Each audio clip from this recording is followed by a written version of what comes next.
예수님과 이렇게 한번 인사합니다. 하나님께 묶여 있읍시다. 하나님께 묶여 있읍시다. 왜 이런 인사를 했는지 이따가 알게 될 것입니다. 우리는 오전에 호세아 12장 이제 오전에 11장을 했고요. 12장 말씀을 나눌 텐데 이제 호세아도 얼마 남지 않은 것 같습니다. 11장에서 하나님께서 우리를 어린 아이에 비유했죠. 애굽에서 불러낼 때 그 모습을 어린 아이에 비유해서 부모의 심정으로 걸음마를 가르치고 젖을 주고 또 어떤 모든 필요한 것 낳게 하고 그런 모습을 기억하라. 너가 어떻게 거기서 불러냄을 당했는지를 기억하라. 12장에서 역시 이스라엘 백성의 근원인 야곱 이야기를 꺼내십니다. 야곱 이야기를 통해서 날마다 자기 계획과 방법대로 잔머리 굴리고 그 다음에 자기 방법대로 남을 속이고 이렇게 살아왔던 야곱이지만 끝내 하나님 약속대로 야곱과 끝까지 함께 하셔서 하나님께서 계획하신 대로 되었다. 이런 말씀을 통해서 이스라엘 백성이 어떤 상황에서도 그 하나님의 인도하심을 믿고 인애와 공의를 지키며 이제 하나님 뜻대로 하나님을 바라며 살아라. 이 얘기를 하게 될 텐데 그렇습니다. 하나님은 이 구약 시대에도 그렇게 이스라엘 백성을 그 조상 이야기, 어릴 때 이야기를 꺼내서 기억나게 하신 것처럼 오늘도 이 말씀을 통해서 여러분 우리를 가르치시고 생각나게 하시고 또 감동시키실 줄 믿습니다. 하나님은 그렇게 자기를 계시하셔요.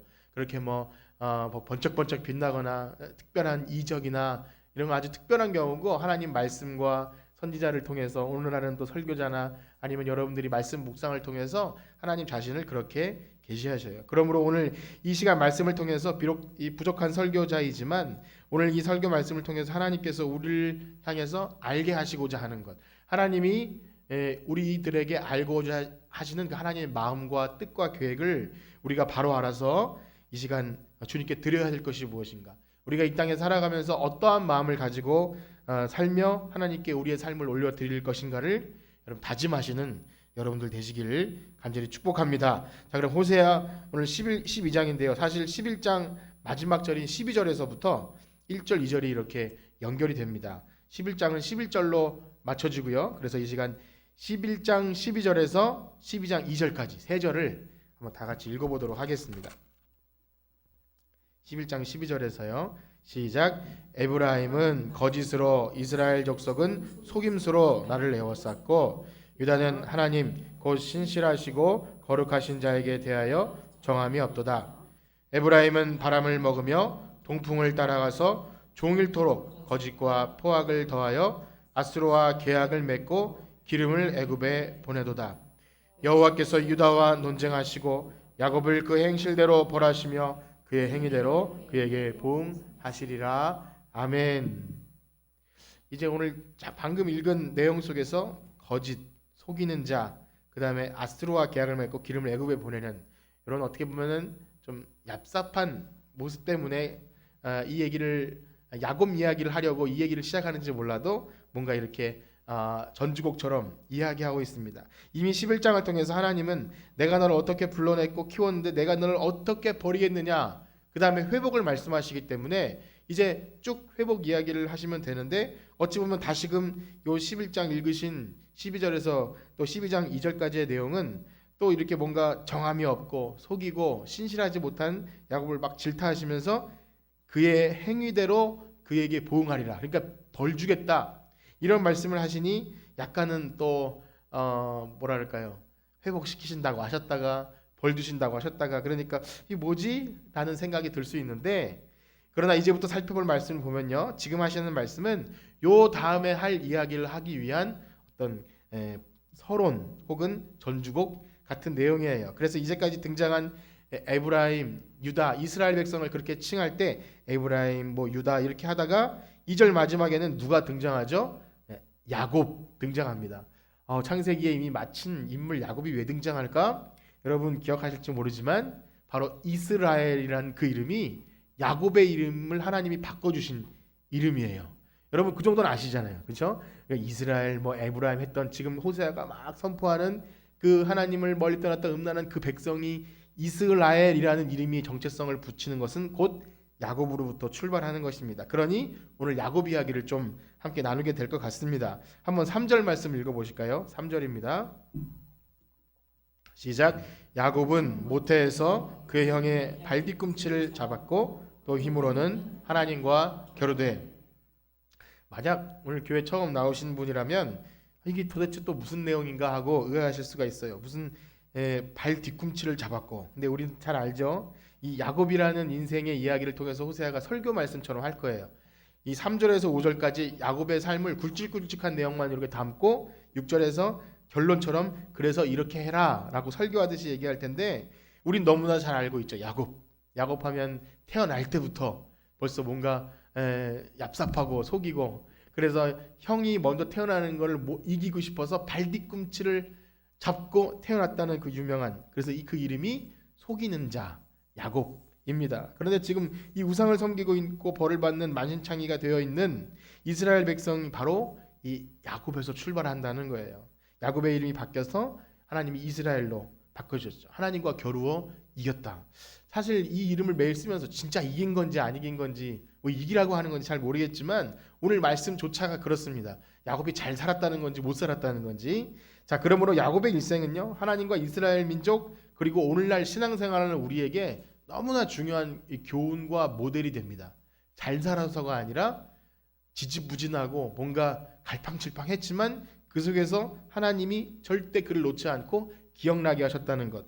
그래서 중요한 사실은요, 어떤 야곱의 인품, 됨됨이 그가 신앙의 본이 되었다, 이걸 발견하는 것이 아니라 하나님이 그의 삶을 처음부터 끝까지 지키셨다는 것. 오늘 그걸 발견하는 여러분들 되시길 축복합니다. 지금 호세아 선지자는 그런 야곱의 일생을 아주 간략하게 이야기했어요. 하지만 야곱은 원래 그 출생 이전부터 하나님께서 이 큰 자가 작은 자를 섬기리라는 그런 예언의 말씀을 해주셨죠. 그게 뭐냐면 형이 동생을 섬기게 됐다. 즉 동생이 형보다 더 큰 장자가 될 것이라는 그런 말씀을 하셨기에 어찌 보면 야곱이 스스로 그것을 취하려고 막 애쓰고 발버둥치고 형을 속이고 하지 않았다 해도 가만히만 있어도 형이 될 그런 상이었어요. 그 영화 왕이 될 상이로구나 그런 것처럼 네가 형이 될 그런 인물이었어요. 그럼에도 불구하고 먼저 되기 위해서 발뒤꿈치를 잡고 나온 것도 모자라서 형의 장자의 명분을 빼앗기 위해서 형이 이렇게 사냥을 잘하고 들사람 막 그런 별명이 붙었죠. 털이 많고 사냥을 하고 돌아온 그 틈을 타서 배고플 때 그 팥죽을 끓여놨다가 팥죽 좀 달라 그러니까 그 형 장자의 명분을 내게 파시오. 그러면 주겠소 해가지고 그걸 바꿔치기 했어요. 자, 훗날 이삭이 다 죽을 때가 되어서 그 아들들에게 축복해 주려고 할 때 야곱은 그 어머니 리브가와 짜고 형이 그 아버지 이삭이 요구하는 그 맛있는 음식을 먼저 싹 만들어서 형처럼 옷에 이렇게 옷을 입고 털을 붙인 다음에 축복을 받게 되죠. 지금 몇 가지만 말씀드렸지만 어떻습니까? 야곱과 또 그 엄마 리브가가 행한 이 모든 일이 우리가 어떻게 평가할 수 있을까요? 만약에 이것을 가지고 하나님의 복을 사모했기에 그렇게 했으므로 이 행위는 정당하다라고 말하면 이건 굉장히 난해한 문제입니다. 만약에 교회에서 그렇게 설교가 되어지고 가르쳐진다면 하나님의 복만 사모하면 얍삽한 수를 써도 괜찮아라고 하지만 지금 이따가 읽어보면 아시겠지만 하나님이 원하시는 삶은 인애와 정의와 공의의 삶이에요. 그러므로 야곱의 삶을 보면서 칭찬하려고 한 게 아니라 야 너네들 이렇게 속이는 자였어. 하나님께서 원래 주시기로 했지만 그걸 못 기다리고 먼저 빼앗고 순서를 바꿔놓고 인간이 조작해서 뭔가 하려고 했는 그런 인간이라는 거예요. 그렇습니다. 야곱의 행위는요, 세상적으로 보나 신앙적으로 보나 영적으로 보나 옳지 않은 행위였습니다.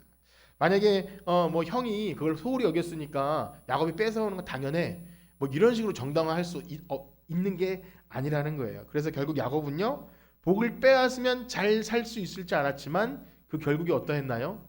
완전히 처참한 인생을 살았어요. 완전히 반대 인생을 살죠. 집을 떠나야 됐어요. 왜냐하면 형이 그 사실을 알고 야곱을 죽일까봐 집을 떠나게 되고요. 사랑하는 어머니가 그때 본 게 마지막이 돼요. 엄마를 얼마나 사랑했습니까? 그런데 떠나고 나서 다시 어머니가 죽을 때까지 못 돌아오죠.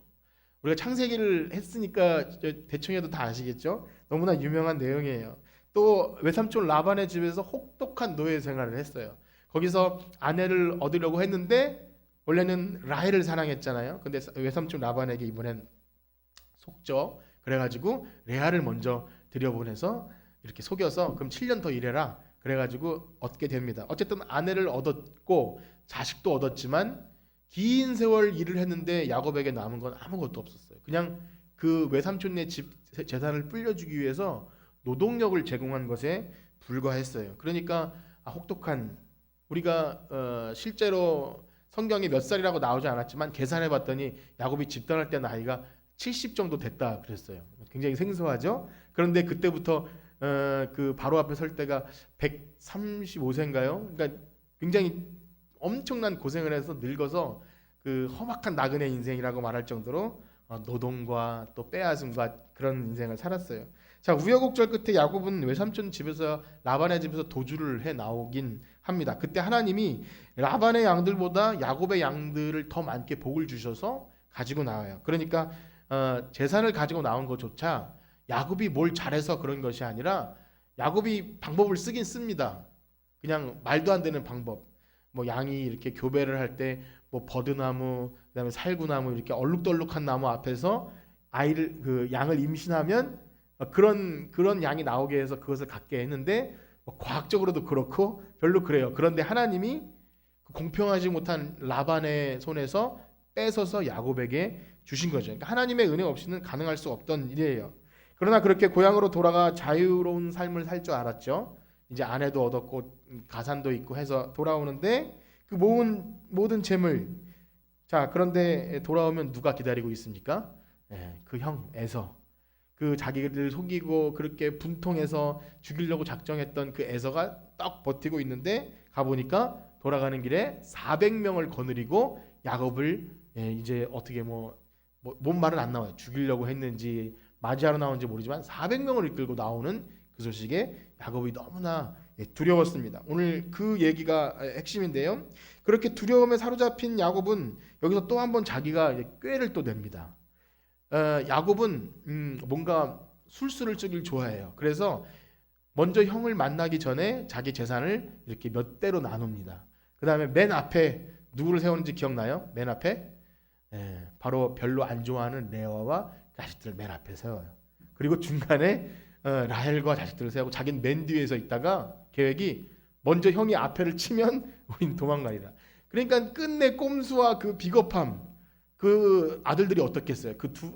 원래는 큰 언니인 레아와 그 아들들이 기분이 어땠을까요? 우리는 그럼 죽어도 된다는 얘기인가 할 정도로 뭔가 믿음의 조상이라고 하기에는 읽으면서 뭐 이런 참 사람이 있나라고 할 수 있을까요? 물론 마지막에 이제 천사와 씨름하고 야복 강가에서 그 일이 있은 뒤에 자기가 맨 앞으로 가긴 하지만 어쨌든 끝까지 뭔가 하나님을 의지하기보다는 자기 계획과 자기 방법을 사용했던 그런 야곱. 자, 그러나 아무리 인간적인 방법을 세우고 계획을 세워도 마음이 평안할 리가 없어요. 그래서 그날 밤에 형을 만나기 전날 밤에 야복 강가에서 이렇게 거니는데 천사가 나타나죠. 천사가 나와서 먼저 시비를 걸어요. 그래서 거기서 막 그 사건이 벌어지죠. 씨름을 하고 복을 주지 않으면은 절대 못 보내드리겠습니다 하니까 환도뼈를 탁 치고 그 다음에 네 이름이 무엇이냐 야곱이라 하니까 그때 하나님이 이름을 이스라엘로 바꿔줬던 그 역사를 제가 간략하게 말씀드렸어요. 그런데 호세아는요 그 부분을 이렇게 기록하고 있습니다. 우리 4절과 5절 말씀 한번 읽어보겠습니다. 호세아 12장 4절과 5절입니다. 시작. 천사와 겨루어 이기고 울며 그에게 간구하였으며 하나님은 베델에서 그를 만나셨고 거기에서 우리에게 말씀하셨나니 만군의 여호와 하나님이시라. 여호와는 그를 기억하게 하는 아멘. 여기 보면 천사와 겨루어 이기고 울며 그에게 간구하였으며 라고 기록되었지만 사실은 그때도 이겼다고 했지만 환도뼈 맞아서 쩔룩쩔룩했는데 그게 뭐 이긴 겁니까? 뭐 져주신 것도 한참 져주신 거죠.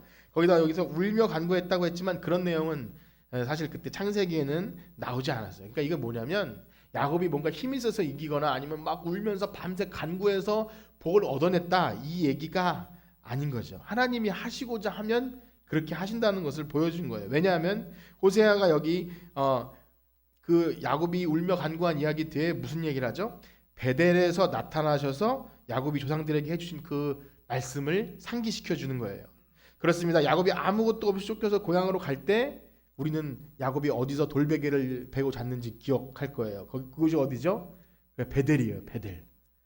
예, 지금 뭐 반수면 상태에 계신 분이 많아서 원래 그 땅 이름은 루스인데 그때 하나님의 집이다 해서 베델 한 거예요. 우리 그 부분을 한번 읽어보도록 하겠습니다. 교독하실 텐데요. 창세기 28장으로 다시 기억을 되살려 보면서 28장 11절에서 15절까지 교독하도록 하겠습니다.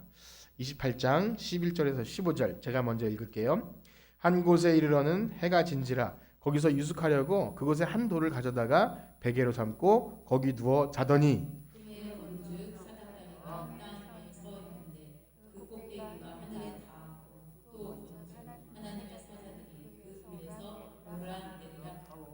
또 본즉 여호와께서 그 위에 서서 이르시되 나는 여호와이니 너의 조부 아브라함의 하나님이요 이삭의 하나님이라 내가 누워 있는 땅을 내가 너와 내 자손에게 주리니 내 자손이 땅의 티끌같이 되어 내가 서쪽과 동쪽과 북쪽과 남쪽으로 퍼져나갈지며 땅의 모든 족속이 너와 내 자손으로 말미암아 복을 받으리라.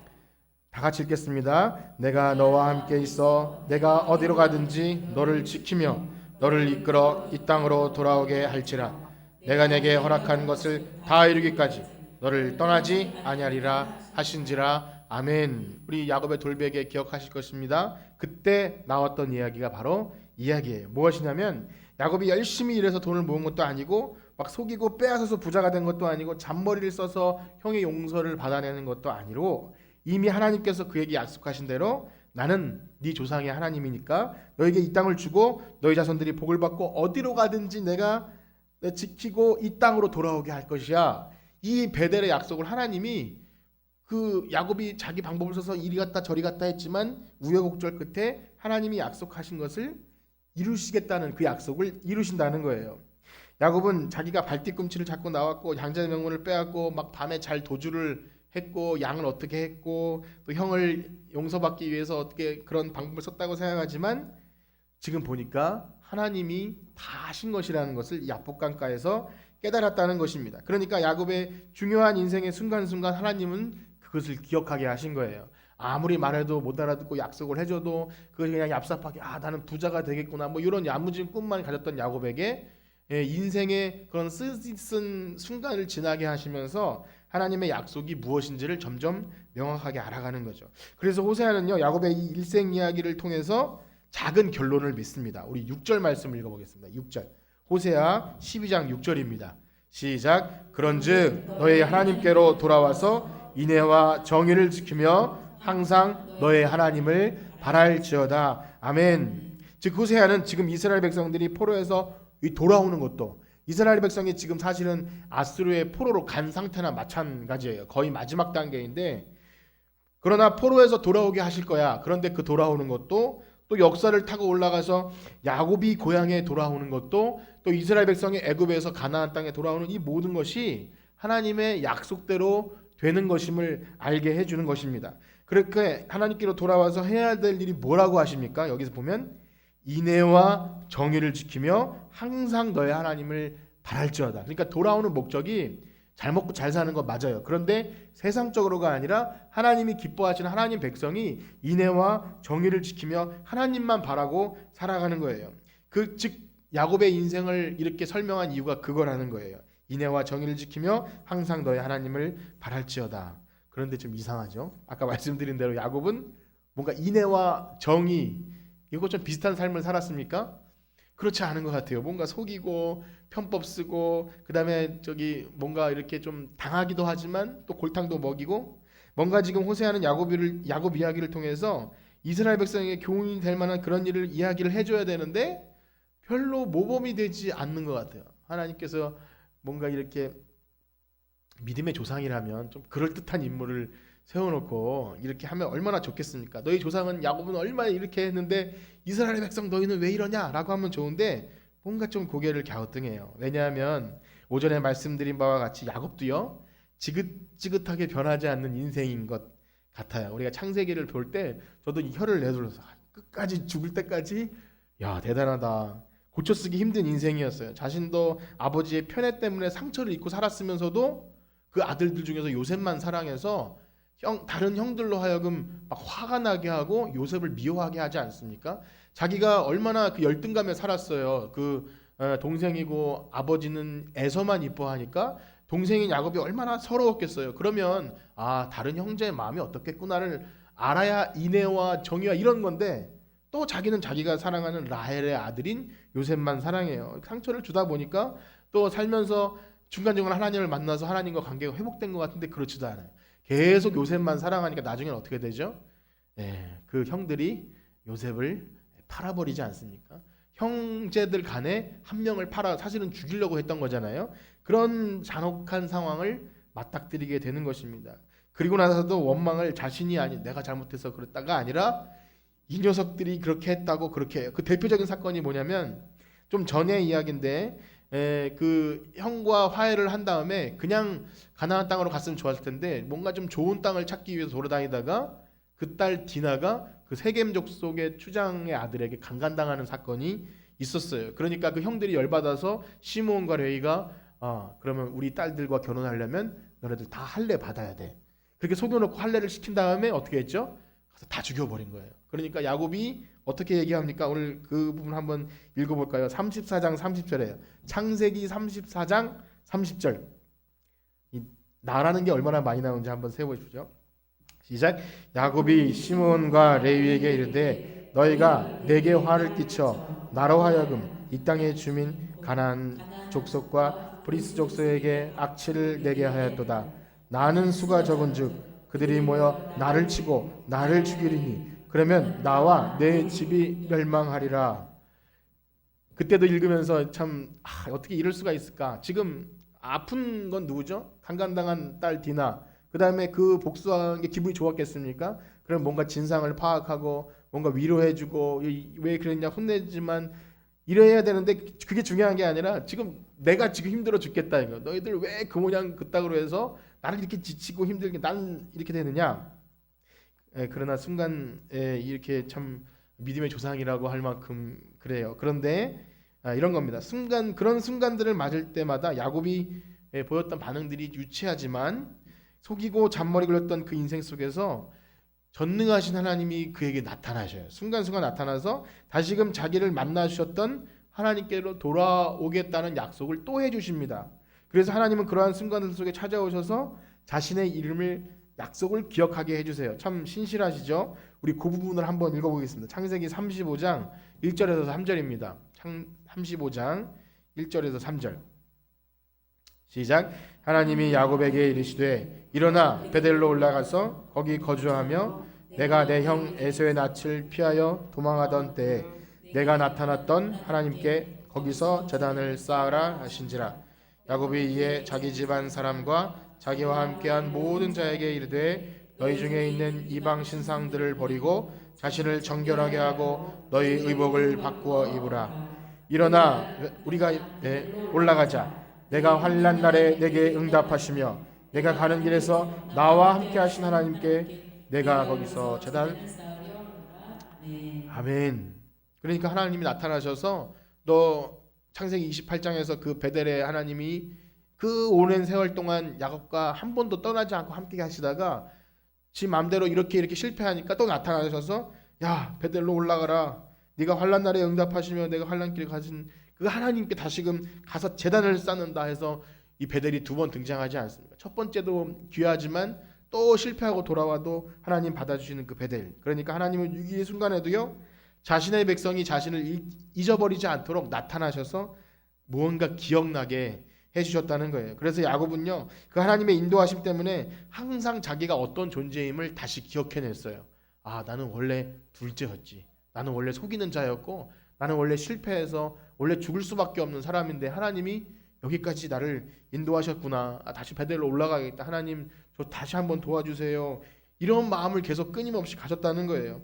그래서 야곱은요 막 잔머리로 가다가 얻어 터지고 환도뼈가 부러져 다리가 절고 막 그러면서도 그 자리에 항상 함께 계셨던 하나님, 전능하신 하나님께 신실하신 하나님께 돌아와서 하나님이 결국엔 내 약속을 지키시겠구나. 아니 내 욕심을 이루신다기보다 하나님께서 하시고자 하는 일을 나를 통해서 하시겠구나. 이것을 깨달았기 때문에 우리 야곱이 이런 고백을 합니다. 창세기 32장 10절에 이런 고백을 하는데 한번 같이 읽어볼게요. 32장 10절 시작. 나는 주께서 주의 종에게 베푸신 모든 은총과 모든 진실하심을 조금도 감당할 수 없사오나 내가 내 지팡이만 가지고 이 요단을 건넜더니 지금은 두 때나 이루었나이다. 아멘. 감당할 수 없다는 거예요. 주님이 주신 은혜와 이 모든 사랑을 나는 감당할 수 없는 인간인데 하나님이 나에게 주셨어요. 즉 하나님 은혜 없이는 살아갈 수 없었음을 순간순간 고백하게 되는 거예요. 바로 이스라엘 백성과 야곱의 어쩌면 차이가 그렇다는 거죠. 옆 사람에게 한번 인사합시다. 은혜 없이는 살아갈 수가 없습니다. 네, 은혜 없이는 살아갈 수가. 우리의 잔머리와 우리의 깨와 우리의 세상적인 방법으로는 결코 살아갈 수 없는 거예요. 이것이 바로 연약하긴 하지만 호세아 말씀을 듣고 있는 이스라엘 백성과 야곱의 지금 어떤 차이가 있다면 그런 겁니다. 똑같이 속이는 자고 갈팡질팡하는 자이지만 야곱에게 나타나신 하나님의 그 말씀을 기억했다는 거예요. 그러나 이스라엘 백성은 아직까지 그것을 깨닫지 못하고 어떻게 말했는지 한번 보실까요? 다시 호세아서 12장 7절과 8절입니다. 호세아서 12장 7절 8절 우리 큰 소리로 한번 읽어보겠습니다. 시작. 그는 상인이라 손에 거짓 저울을 가지고 속이기를 좋아하는도다. 에브라임이 말하기를 나는 실로 부자라. 내가 재물을 얻었는데 내가 수고한 모든 것 중에서 죄라할 만한 불의를 내게서 쳐내낼 자 없으리라 하거니와. 지금 7절은 좀 이해가 될 것 같은데 8절이 약간 어려운 말로 돼서 그런데 아주 쉽게 풀이한 그 세번역 성경에 이렇게 기록되어 있는데 한번 화면을 보시면서 그 부분을 한번 같이 읽어보실게요. 그럼 이해가 딱 되거든요. 12장 8절 세번역 버전으로 한번 읽어보겠습니다. 시작. 그러면서도 에브라임은 자랑한다. 아, 내가 정말 부자가 되었구나. 이제는 한미천 톡톡히 잡았다. 모두 내가 피땀을 흘려서 모은 재산이니 누가 나더러 부정으로 재산을 모았다고 말하겠는가. 아, 이렇게 읽으니까 지금 무슨 말인지 알 것 같아요. 아, 나는 부자가 되었는데 누가 내가 이거를 속이고 이렇게 얻었다고 생각하게. 나는 충분해. 이거면 난 됐어. 자신의 원래 모습을 잊어버렸다는 거예요. 마치 이 개구리가 올챙이적을 생각하지 못하는 것처럼 내가 노력해서 얻은 거라고 착각하죠. 스스로 자고하면서 잘났다고 하니 그러니 이제 하나님 도우심 따위는 필요 없어요. 저는 충분해요. 내가 열심히 노력하고 연구하고 재테크하고 그 다음에 이렇게 재산 불릴 수 있고요. 내가 충분히 살아갈 수 있어요. 이렇게 한 거예요. 자신이 열심히 애쓰고 발버둥 쳐서 이만큼 살았는데 하나님 언제 저희를 도와주셨나요? 사실은 알고 보면 야곱이 했던 것처럼 거짓 저울을 가지고 속이면서 살아온 거예요. 사실은 우리가 오늘날 뭐 정의를 얘기하고 공의를 얘기하지만 오늘날 이 구조적인 사회의 구조적인 모습 속에서 누구도 난 정의롭게 돈을 벌었다고 장담할 사람이 많지 않다고 합니다. 물론 여러분들은 다 열심히 하시겠지만 우리가 편하고 쉽게 얻을 수 있는 것이 있다면 어떤 사람에게는 쉽게 빼앗아갈 수밖에 없는 그런 구조 속에 살아가고 있어요. 우리가 좀 사회의 눈을 열고 보면 빈익빈 부익부가 나도 모르는 사이에 막 쏠리는데 어떻게 보면 우리도 거기에 그냥 편승할 수밖에 없는 사회 구조 속에 살아서 저기 부동산 오르는데 우리도 거기 편승 안 하면 우리는 바보야 라는 생각을 쉽게 할 수 있습니다. 그것이 죄라는 말이 아니라 우리가 얻을 수 있는 것이 사실은 정당한 게 아닌 것이 많다는 거예요. 그러면서도 나는 똑똑해서 살아가고 있다. 그때 하나님께서 어떻게 하신다고 하십니까? 우리 9절 말씀 읽어보겠습니다. 12장 9절입니다. 시작.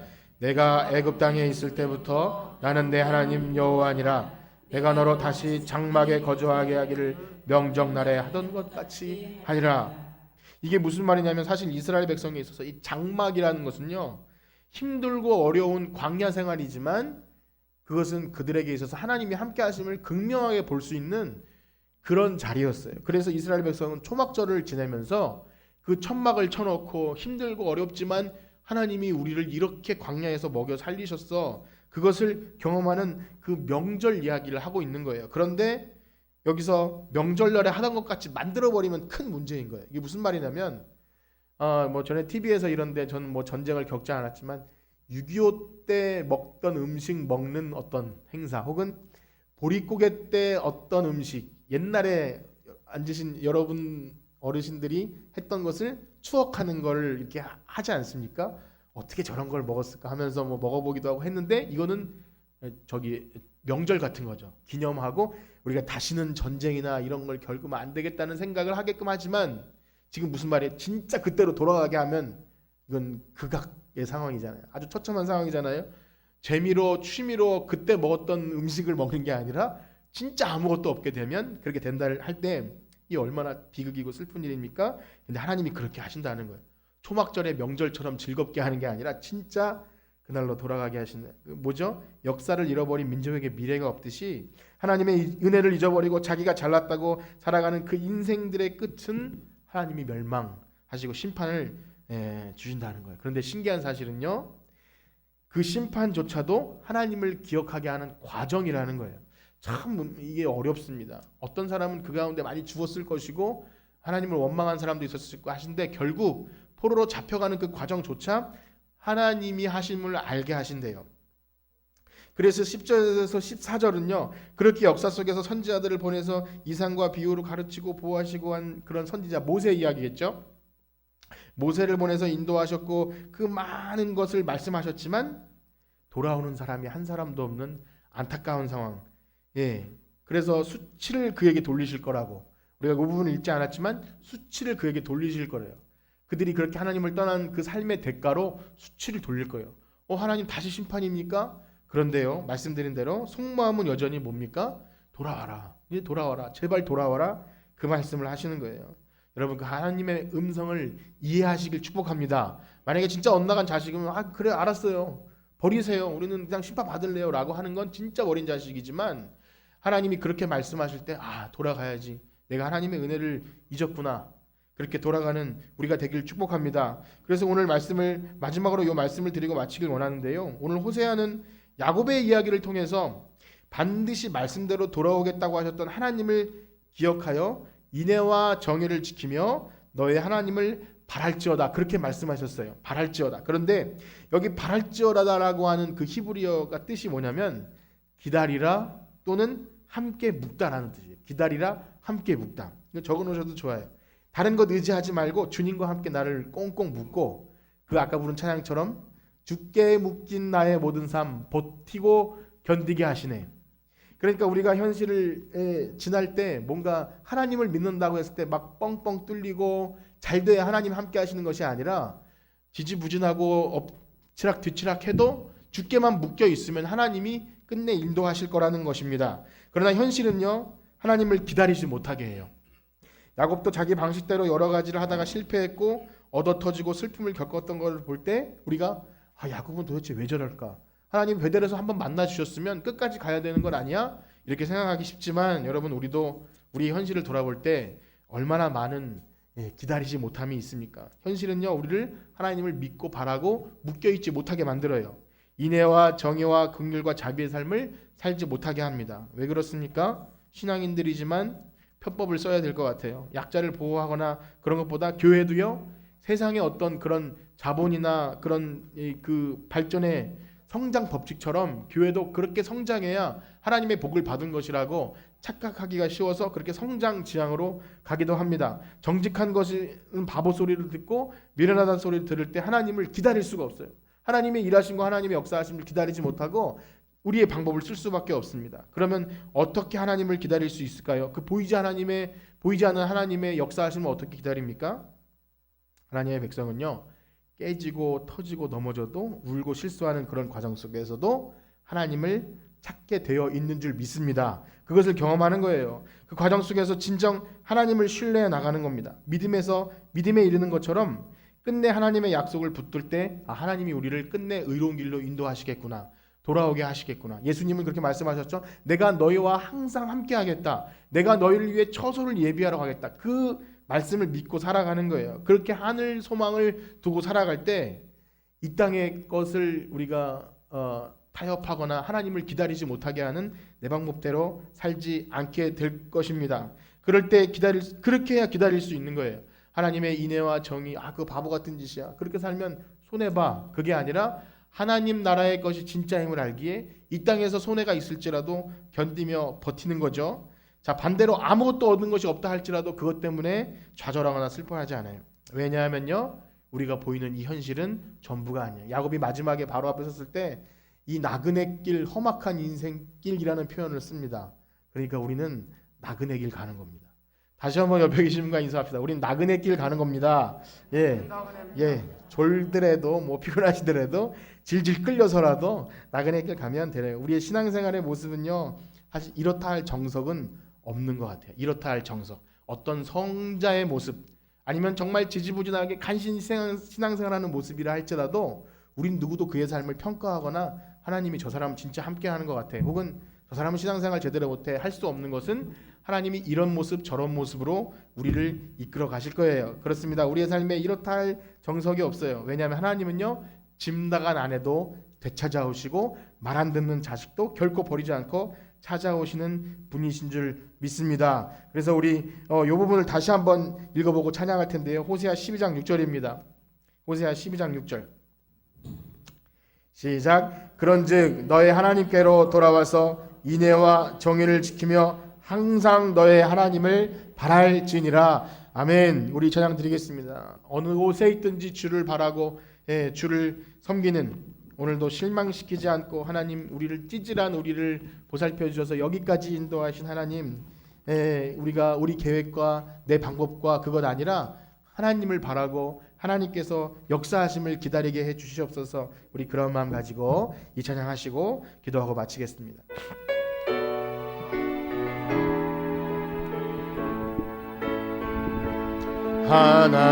하나님의 사랑을 사모하는 자, 하나님의 평안을 바라보는 자, 너의 모든 것 창조하신 우리 주님이 너를 얼마나 사랑하시는지. 아멘.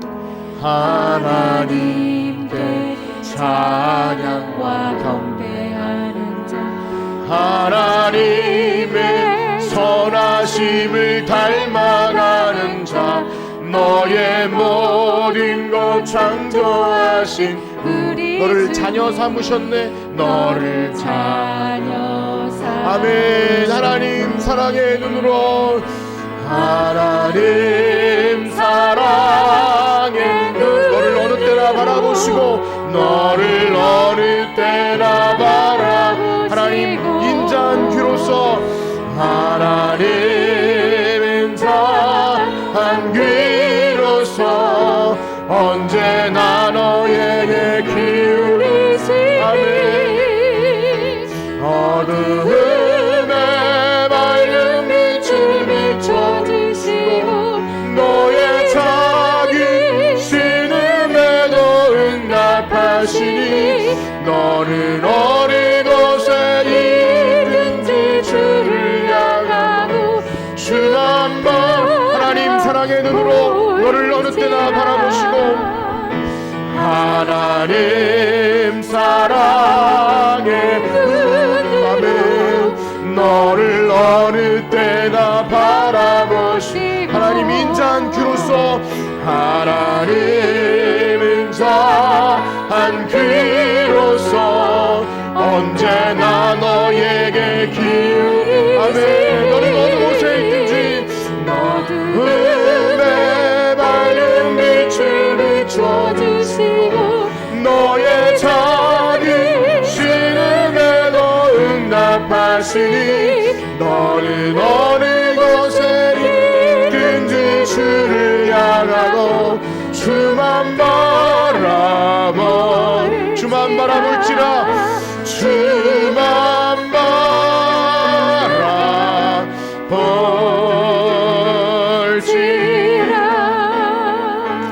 아멘. 우리 들으신 말씀을 기억하며 기도하기 원합니다. 하나님, 무슨 일이 있어도 하나님을 바라며 하나님을 기다리게, 하나님께 꼭 묶여있게 하여 주시옵소서.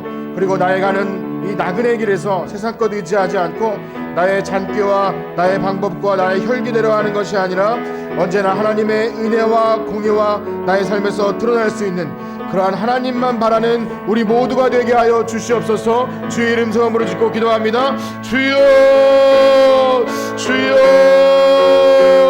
주여. 하나님 나의 교회 의지하게 하여 주시옵소서. 하나님을 기다리고 하나님을 바라게 하여 주시옵소서.